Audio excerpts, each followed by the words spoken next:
thoughts become reality. And in our daily, regular lives, this is true. As an example, I'm sure we all woke up this morning and we had the thought, I should brush my teeth. And I'm willing to bet that most of us did that. And looking around the room, most of us did. Not everyone flossed, but most people did decide to brush.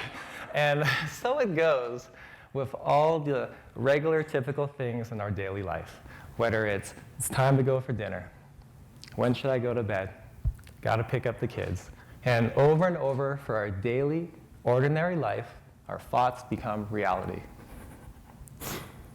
But what if we want to move beyond from our ordinary lives into something big and extraordinary?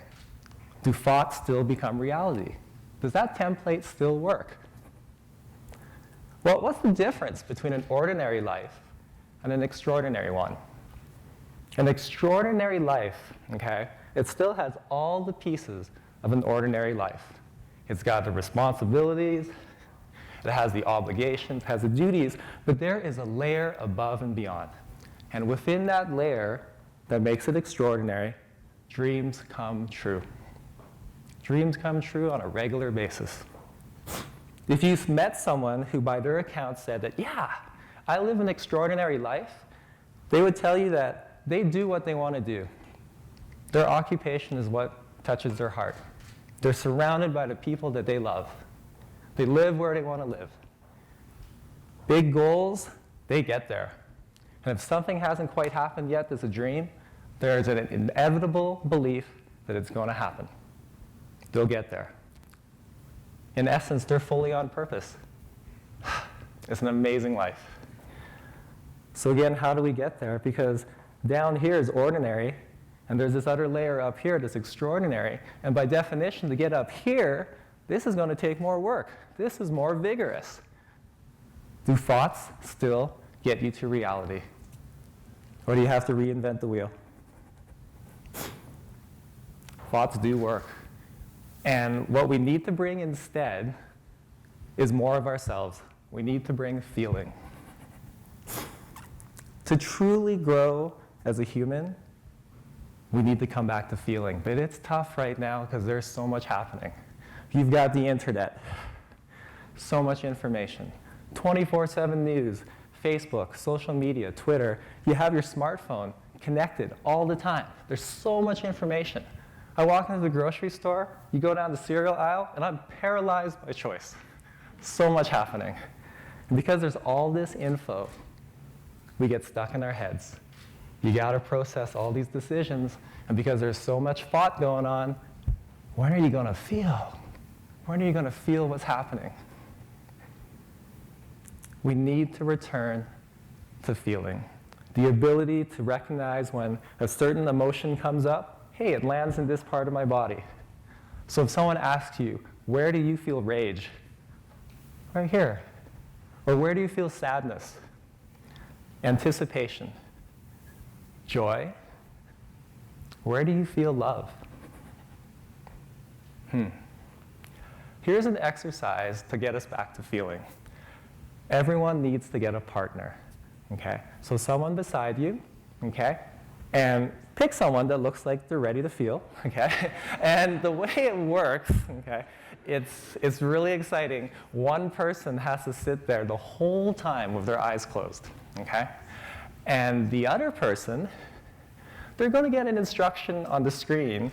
It's going to be a 2-part slide, and they're going to do something to you, person who's sitting there with eyes closed, okay? And when it all happens, make sure you feel. So everyone's got a partner? Okay. Rock, paper, scissors if you're having a hard time deciding who has to sit there, okay? Okay. Here we go. First person, close your eyes and begin to feel. So your eyes are closed, and you're in this act of breathing, and even the act of taking breath in and breath out gives you a chance to notice, hey, there's emotion here. What do I feel? So just be in your world. Be in your world. Other people, here comes the slide. Wait for both parts before you do this to your partner.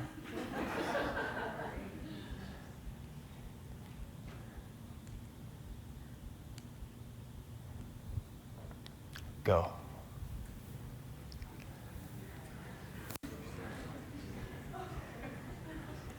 Now, when this happens, stay with what you feel. Stay with your sensations.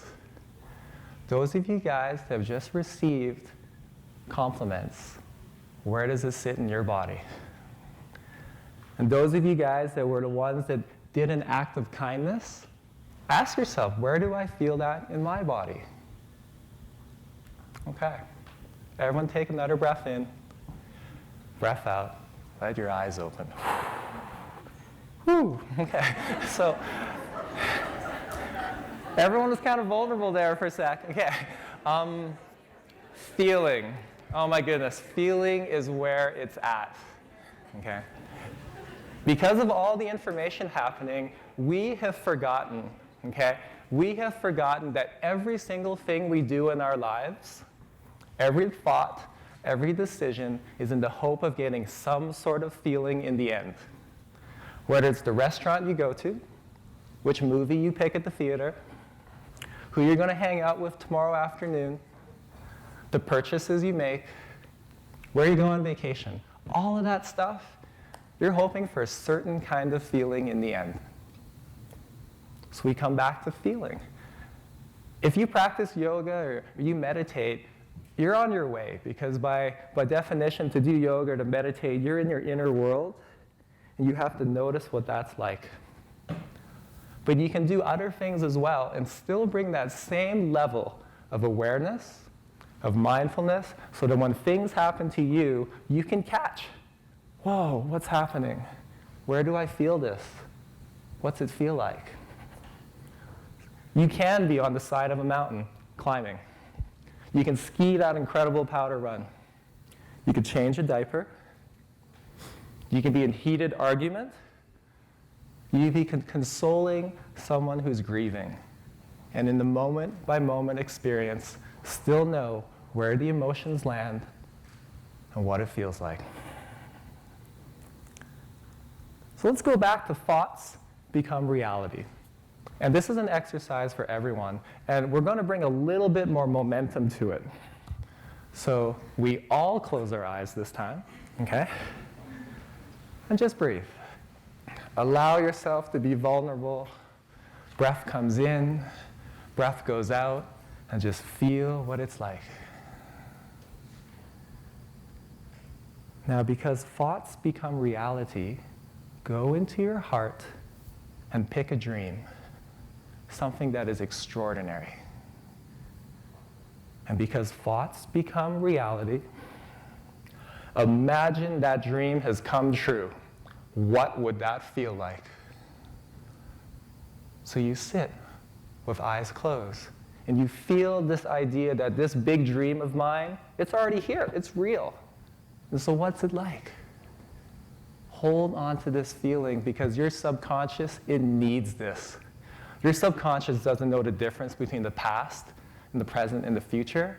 It works off feeling, and your feeling right now is a compass point to guide you through your actions, so that eventually in real life, this feeling is here again. Only now this extraordinary dream is real. So take one more breath and bask in this dream come true, and where do you feel it? And let it all go. Let your eyes open when you're ready. In closing, thoughts become reality. So be really careful and mindful of which thoughts you dwell on, because they're the ones that are going to come true. And take an appreciation for what it is that you feel, and start to want to learn about where you feel what you feel. Because if you cultivate this ability to feel, when you desire to go and make something big, some big dream happen, you can imagine it was real and know what it would feel like. Because your thoughts do become reality. May your lives be extraordinary. Thank you.